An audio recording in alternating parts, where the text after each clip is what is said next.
நம்ம பாயசம் பாயசம்ன்றது அது ரொம்ப கொச்சப்படுத்தினார். அது என் மனசுக்கு ரொம்ப இதாக இருந்துச்சு. ஹிட்லர் எடுத்து மிகப்பெரிய ஒரு இது நடந்தது. அது என்ன ஏதுன்னு உங்களுக்கு தெரியுமா? சும்மா இந்த சம்பிரதாய சட்டப்போக்கு பண்ணுற மாதிரி கோயிலில் போயிட்டு சாமி போட்டு கும்பிட்டு மேலே நெத்தியில் வச்சுக்கிற விஷயம் இல்லை அரசியல். அது மக்களோட போய் அவங்களுடைய உணவுகளையும் மற்ற விஷயம்னா அந்த விஷயத்தை ஒரு முயற்சி பண்ணலாம். அதுக்காக ஒரு நான் அந்த அடிப்படையில் குறை சொல்ல விரும்பலை. பேருக்கு அஞ்சுன்றது ஏற்கனவே இருக்கக்கூடிய எல்லா அரசியல்வாதிகளையும் பண்ணிட்டாங்க. அண்ணா திமுகவில் பண்ணிட்டாங்க, அந்த அம்மா பண்ணிட்டாங்க. அப்புறம் வேறு கட்சி சார்ந்த பிரமுகர்கள் நிறைய பேர் பண்ணியிருக்காங்க. அது ஒரு பக்கம் ஒரு பண்பாட்டை மதிக்கிற விஷயம், ஒரு அறநெறியை பண்ணுற விஷயம். அது ரம்சான்ன்றது இல்லை, கிறிஸ்மஸ்ன்றது இல்லை, ஒவ்வொன்றத்தையும் போற்றக்கூடிய விஷயம். இங்கே வந்து நம்முடைய கலாச்சாரமாக வந்து வேற்றுமையில் ஒற்றுமை, யூனிட்டி ஆஃப் டைவர்சிட்டி தான். என்னுடைய பேர் நந்தகுமார். நான் வந்து சென்னை புறநகர் பகுதி நங்கநல்லூர் பகுதியிலிருந்து வரேன். நான் வந்து ஒரு கவிஞர் பூவலிக்கண்ணன் நந்தலாலா சொல்லிட்டு. நான் வந்து சமூக சிந்தனையாளர், பொது உடைமை ஈர்க்கப்பட்டவன். நான் இன்றைக்கி சொல்லக்கூடிய விஷயங்களில் ஊடகம் மீடியான்ற வார்த்தை வந்து இப்போ தான் பயன்படுது அதிகமாக. அதுக்கு முன்னாடி ரேடியோ, டிபிஎஸ்சி, பவர்ஃபுல் மீடியம்ன்றதை நம்ம படித்தோம், ஜென்ரலைஸ் செய்யணும். இப்போது மீடியா நிறைய வந்திருக்கு. ரெண்டாவது விஷயம் என்னன்னாக்கா, மீடியாவில் சக்ஸஸ் பண்ணவங்க உலகத்தில் 2 பேர். ஒன்று அமெரிக்காவில் ரொனால்டு ரீகன் வேர்ல்டில், ரெண்டாவது எம்ஜிஆர். இவங்க தான் அந்த மீடியாவில் வந்து டெவலப் ஆகி பொலிட்டிக்கல் பேஸில் கொண்டு போனது. மீதி பேர் எவ்வளோ ட்ரை பண்ணாங்க. உதாரணத்துக்கு எஸ்எஸ் ராஜேந்திரன் ட்ரை பண்ணார், எஸ்எஸ்ஆர் வாய்ப்பு இல்லை. அப்புறம் டிஆர் ராஜேந்தர் எய்ம் பண்ணார், வாய்ப்பு இல்லை. பாக்யராஜ் எய்ம் பண்ணார், வாய்ப்பு இல்லை. அதுக்கப்புறமா எத்தனையோ நடிகர் பண்ணியிருக்காங்க. இப்போ இவர் வந்திருக்காரு. அன்றைக்கி மதிப்பில் வந்து குறைஞ்ச அளவில் சம்பாதிச்சவங்க இது பண்ணுவாங்க. இன்றைக்கி வந்து விஜய் வந்து அதிகமாக சம்பாதிச்சா கொண்டாரு. அவர் ஒரு விஷயத்த பண்ணுறாரு. ரசிகரை வந்து தக்க வச்சுக்கணுன்றது எல்லா நடிகரும் நினைக்கிற விஷயம். அந்த விஷயத்தில் வந்து ரஜினிகாந்த் என்ன பண்ணாக்கா, நானும் அரசியல் வர சொல்லிட்டு கேடு தட்டி போன அந்த ரசிகர்களை தூக்கி விட்டார். ஆனால் உள்ளே போனால் மாட்டிப்போன்னு சொல்லிட்டு அவர் ஓரமாக ஒதுங்கி போயிட்டார். அதே போல் நமக்கு என்ன விகிதாச்சார ஓட்டு வருதுன்றது கமல் பண்ணிகிட்ருக்காரு, அது ஒரு பக்கம். ஆனால் இன்றைக்கி அந்த அடிப்படையில் விஜய் வந்து இன்றைக்கி வந்திருக்காரு. நான் வரவேற்கிற வாலிபத்தன்பில் அவரை சார்ந்திருக்கூடிய ரசிகர்களுக்கு ஒரு அரசியல் பாதை கொடுக்குறது தவறு இல்லை. ஆனால் அவர் அரசியல் பாடங்களை கற்றுக்க வேண்டிய அவசியம் என்பது இருக்குது. மற்றவங்க பண்ணுற மாதிரிலாம் பண்ணி உடனே எல்லாம் சான்சஸே கிடையாது. இந்த மயிலை பார்த்து வான்கோழி பண்ணுற விஷயம்லாம் சான்சஸே கிடையாது. அடுத்த ஒரு விஷயம் என்னன்னாக்கா, அவர் விஷயமே புரியாமல் சில விஷயங்கள் பேசுகிறது. நம்ம நிறைய விஷயங்களை நான் அந்த பொலிட்டிக்கல் பேஸில் தெரிஞ்சுக்கிட்டுவேன். இவர் இந்த பாசிசத்தில் அந்த மாநாட்டில் அவங்க கூட்டத்தை பண்ணும்போது எல்லோரும் ரொம்ப பாசிசம் பாயசம்ன்றது அது ரொம்ப கொச்சப்படுத்தினார். அது என் மனசுக்கு ரொம்ப இதாக இருந்துச்சு. ஹிட்லர் எடுத்து மிகப்பெரிய ஒரு இது நடந்தது. அது என்ன ஏதுன்னு உங்களுக்கு தெரியுமா? சும்மா இந்த சம்பிரதாய சட்டப்போக்கு பண்ணுற மாதிரி கோயிலில் போயிட்டு சாமி போட்டு கும்பிட்டு மேலே நெத்தியில் வச்சுக்கிற விஷயம் இல்லை அரசியல். அது மக்களோட போய் அவங்களுடைய உணவுகளையும் மற்ற விஷயம்னா அந்த விஷயத்தை ஒரு முயற்சி பண்ணலாம். அதுக்காக ஒரு நான் அந்த அடிப்படையில் குறை சொல்ல விரும்பலை. இப்போ இருக்க அஞ்சுன்றது ஏற்கனவே இருக்கக்கூடிய எல்லா அரசியல்வாதிகளையும் பண்ணிட்டாங்க. அண்ணா திமுகவில் பண்ணிட்டாங்க, அந்த அம்மா பண்ணிட்டாங்க. அப்புறம் வேறு கட்சி சார்ந்த பிரமுகர்கள் நிறைய பேர் பண்ணியிருக்காங்க. அது ஒரு பக்கம் ஒரு பண்பாட்டை மதிக்கிற விஷயம், ஒரு அறநெறியை பண்ணுற விஷயம். அது ரம்சான்ன்றது இல்லை, கிறிஸ்மஸ்ன்றது இல்லை, ஒவ்வொன்றத்தையும் போற்றக்கூடிய விஷயம். இங்கே வந்து நம்முடைய கலாச்சாரமாக வந்து வேற்றுமையில் ஒற்றுமை, யூனிட்டி ஆஃப் டைவர்சிட்டி தான். இவங்க ஒரு பக்கம் பாரதிய ஜனதா வந்து குழப்பிட்டு இருக்காங்க, ஒரே நாடு, அதெல்லாம் சான்சஸே இல்லை. அடுத்து வந்து மும்மொழி கொள்கைன்ற அந்த விஷயத்தில் என்ன பண்ணுறாங்க, இவங்க குழப்பிட்டு இருக்காங்க. அது மொழி போராட்டம் என்பது 38 தொடங்கி 62 தொடங்கி அது மிகப்பெரிய போராட்டம் நடந்து அதில் ஒரு வெற்றி பெற்று இருமொழி கொள்கை தான் வச்சு அரசியல் சட்டத்தை அடிப்படையே பண்ணாங்க. ரெண்டாவது பொதுவாகவே வந்து ஹிந்தி விரும்பி கேட்குறவங்க இருக்காங்க. இவங்க சொல்கிற விஷயமெல்லாம் சான்சஸே கிடையாது. என்னென்னு கேட்டிங்கன்னா, ஒரு மொழியை தெரிஞ்சு ஒன்றும் வேலை வாய்ப்புக்கு போகிறது கிடையாது. அவனோட வாழ்வாதாரத்துக்காக வரான், அவன் ஹிந்திக்கார வரான், அவன் தமிழை கற்றுக்கினா இங்கே வரான், இங்கேருந்து ஆந்திரா போகிறான். நீங்கள் எங்கே தங்குறீங்களோ ஒரு 2 மாதம் அந்த மொழியை கற்றுக்கூடிய வாய்ப்பு என்பது இருக்குது. எந்த மொழியுமே கற்றுக்காமல் உலக இது ஒரு ஃபாரின் போய் சம்பாதிக்கிறவங்களாம் இருக்காங்க. ஜப்பான் மொழி தான், வேறு எந்த மொழியும் கிடையாது. அப்படி அந்த மொழி என்பது இருக்குது. அவங்களுடைய தாய்மொழியை காப்பாற்றுற விஷயம் இருக்குது. முதல் மொழி வந்து தாய்மொழி, ரெண்டாவது மொழி என்பது நமக்கு ஒரு உலகளவிய அளவில் வந்து இன்டர்நேஷ்னல் லாங்குவேஜ்னு ஆங்கிலத்தை ஏற்றுக்கிற விஷயம் இருக்குது. ஆனால் இந்த மொழி வந்து ஒரு பரிமாற்றம், அதனால் வந்து ஒரு பெரிய மாற்றம் வரும். அதெல்லாம் ஒரு சும்மா ஒரு மாயையே ஒரு இதுவாக உண்டாக்குற விஷயம், அதெல்லாம் சான்சஸ் இல்லை. மூணாவது இவங்க என்ன சொல்கிறாங்கனாக்கா, மூணாவது இந்தியா வந்து இந்தியாவில் இதுன்னு. இந்தியாவில் பல மாநிலங்கள் அவங்களுடைய மொழி இருக்குது, ஒரியாவில் ஒரியா இருக்குது, மணிப்பூரில் மணிப்பூர் இருக்குது, இப்படி மொழிகள் இருக்குது. அவங்க தாய்மொழி காப்பாற்றும் போது எழுத்து லிபி இல்லாமல் இருக்குது. அப்போ அந்த மொழி விஷயத்தில் மூணாவது மொழி என்பது அவன் விருப்பப்படுற மொழி, திணிக்கிற மொழி இல்லை. உங்களுக்கு உணவு கொடுத்தா நீங்கள் சாப்பிடுவீங்க.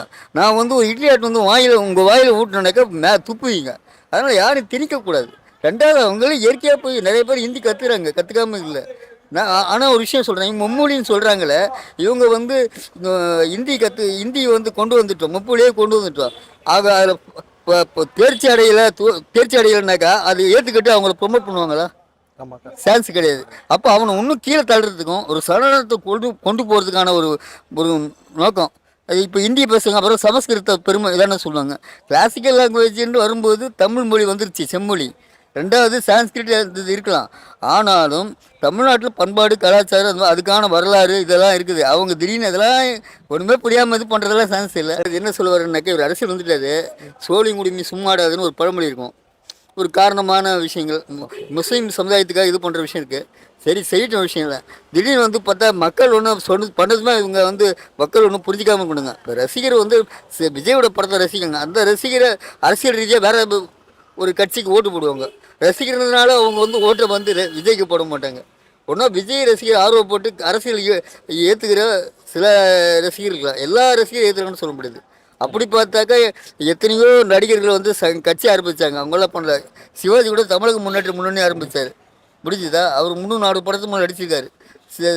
நடிப்புடைய சிகரம் அப்படின்னு எடுத்துக்காரு. எம்ஜிஆர் வந்து 136 படம் தான் நடித்தார். அவர் என்ன பண்ணாக்கா, அவர் படிப்பறிவே கலந்த ஒரு சிறந்த இயக்குனராக இருந்தார், பாடல் ஒரு மாதிரி இருந்தார்.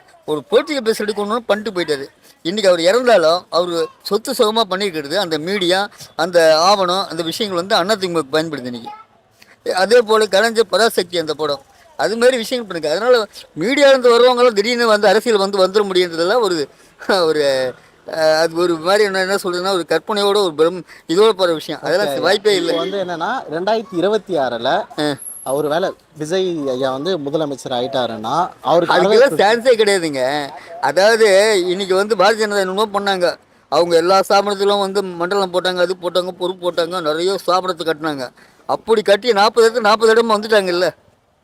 இந்த கூட்டணி பலம் இருக்குது. திராவிட முன்னேற்றங்கள் நிறைய விஷயம் தவறி இருக்குது, அதுக்காக ஓட்டு போடாமல் விட்டாங்களே.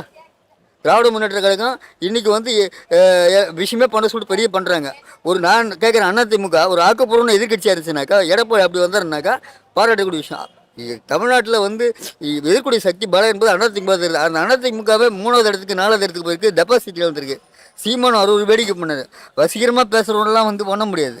அதே போல் விஜய் வந்து வந்ததுமே உடனே அதெல்லாம் அப்படி பார்த்தீங்கன்னாக்கா, எஸ்எஸ்ஆர் கதை என்ன, எஸ்எஸ்ஆர் வந்து எம்ஜிஆருக்கு முன்னாடியே எம்எல்ஏ இல்லை. அப்போ வந்து அந்த சோஷியல் மீடியான்றது அந்த அளவுக்கு பெரிய இல்லை. ஆனால் இன்றைக்கி மீடியாவில் வச்சா வர முடியுன்றத அது நான் சொல்கிறேன். மக்களுடைய உணவு சம்மந்தப்பட்ட விஷயம், அவங்களோட வாழ்வாதார சம்மந்தப்பட்ட விஷயம். இன்றைக்கி வந்து காலங்கத்தில் வேலைக்கு உழைப்பாளி பெண்கள் போகிறாங்க, அவங்களுக்கு வந்து இன்றைக்கி பஸ்ஸுக்கு போகிறதுக்கு வந்து 30-40 ரூபா வேணும். ஏன்னா இலவச பஸ்ஸு விட்டுருக்காங்க, அவங்க உரிமை தொகை கொடுக்குறாங்க. இப்படி அவங்களுக்கு விஷயம் பண்ணும்போது இதெல்லாம் மாற்றி விஜய்க்கு ஓட்டு போட்டுருவாங்களா? அப்போ அவங்க வாழ்வாதார சம்மந்தப்பட்ட அந்த விஷயத்தை நீ என்ன பண்ண போகிற? சரி, இவங்க இலவசம் பண்ணுறது தப்பு, இப்படி பண்ணுறேன், இந்த வேலை வாய்ப்பு பண்ணுங்க, இந்த மாவட்டத்தை இப்படி பண்ணுங்க அப்படின்னு ஏதோ ஒரு ஆக்கப்பூர்வமாக சொல்லுங்க. அதை அதிமுக சொல்கிறதுக்கும் தேவை இருக்குது, இவங்க புதுசாக வந்திருக்க அவங்களுக்கு தேவை இருக்குது. அவர் பண்ணுற விஷயத்தை நான் வர வைக்கிறேன், கட்சி ஆரம்பித்து வர வைக்கிறேன். ஆனால் உடனேலாம் திருப்பலாம் வர முடியாது. அவரும் வந்து க்யூவில் நிற்கணும், சான்சஸே கிடையாது. அவங்க பண்ணட்டும், அவங்க ஆர்வம் அது மாதிரி விஷயத்தை அந்த அவர் நம்பிக்கூடிய ரசிகர்களோடு பண்ணட்டும். ஆனால் இது வந்து ஒரு கலாச்சார சம்மந்தப்பட்ட விஷயம் இன்றைக்கி பண்ணுறது, அது ஏற்கனவே நிறைய பேர் பண்ணிட்டாங்க, அது இவரும் இன்னைக்கு பண்ணுறது, அவ்வளோதான். ஓகே, விஜய் சார்கிட்ட நீங்கள் ஏதாவது சொல்லணும்னா என்ன சொல்லுவீங்க? அதாவது இன்றைக்கி நீங்கள் வந்து சினிமா எடுத்து வந்து என்ன நினைக்கிறாங்கனாக்கா, நிழல் நிஜமாகிறதுன்ற மாதிரி விஷயத்தை போக முடியாது. நீங்கள் வந்து சினிமாவில் வந்து நிறைய பேர் அடிப்பீங்க, ஒரு ஆள் நீங்கள் 15-20 பேர் அடிப்பீங்க. உண்மையாலுமே அது உங்களை வந்து அடிக்கிற விஷயம் வந்து யதார்த்தமாக நடக்குதுன்னு சொன்னாக்கா, உங்களை ஒரு ஆள் அடித்தாலும் கூட நீங்கள் விழுந்துடலாம். 10 பேர் அடிக்கிற சான்ஸே கிடையாது. அப்போது நீங்கள் 2 பேரை சமாளிக்கலாம். அப்போ நடைமுறை வாழ்க்கை என்பது வேற, சினிமாவில் பண்ணுற ஸ்டண்டு இந்த மாதிரி விஷயம்லாம் வந்து வேற. ஸ்டண்டை வந்து நிஜ வாழ்க்கைக்கு கொண்டு வர முடியாது, சான்சஸே கிடையாது. எம்ஜியோட கத்தி பார்த்தீங்கன்னா சினிமாவில் பார்த்தா அவங்க கூட பண்ணியிருப்பாங்க. அந்த பீரியடில் கத்தி இவ்வளோ கிட்ட ஒரு பயங்கரம் குத்துற மாதிரி வரும், ஆனால் அதையே தள்ளி விட்டு அவர் அடிப்பார். அது ஒரு யதார்த்தமான விஷயங்களே இருக்காது.